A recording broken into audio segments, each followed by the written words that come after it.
Hello there, and welcome to the channel. Well, yesterday I read to you from Tim O'Brien's wonderful work, The Things They Carried. Today, I'd like to use Tim O'Brien's technique to inspire us to think about writing about something that's hard to tell. Now, this is a late 20th century technique. O'Brien did not necessarily invent it, but he used it to great advantage in this story. It is really quite remarkable if you look at this story to see how he uses the things they carried to tell the stories of these characters. And what really goes on in this story is he's going to tell about terrible, gruesome, traumatic experiences. And so rather than starting at the beginning and going through them and ending at the end, he's using a different method. And the method is almost like a magic trick.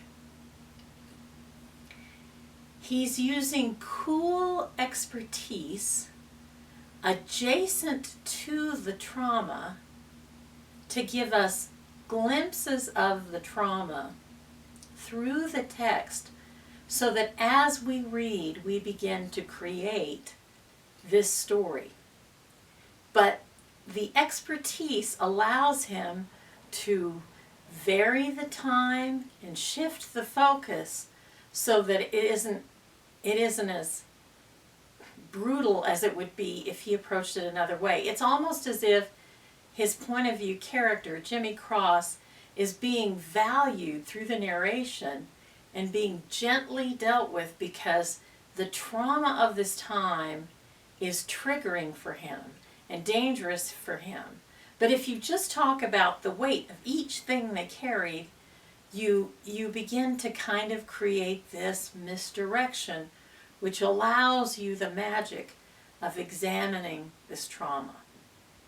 So, I want to suggest that you write a poem or a story or a memoir about something that's hard to tell. Now, of course, if it's a trauma, this is your decision about how you want to look at it. If it's violent, it's your decision about how you want to examine it.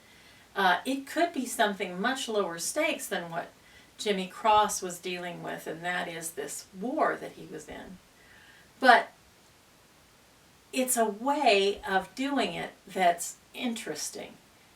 So, for example, I'm a teacher, and I have expertise in the field of teaching, and I might use teachery talk to approach something that happened that was traumatic. And by doing that, by referring to these things that are adjacent to the trauma and looking at them carefully, I'm allowed to glance back over and over at the trauma and build it very carefully so that it is emotionally approachable and effective without being shocking or thrilling. It is to be a quiet examination of terrible suffering. Now, I don't know how this will go. I haven't tried this yet myself, and I'm feeling a little bit intimidated by it because, of course, other writers use this technique. Lots of other writers use this technique.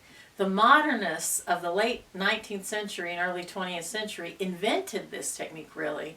But it's the late 20th century writers like Tim O'Brien who really begin to capitalize on the technique.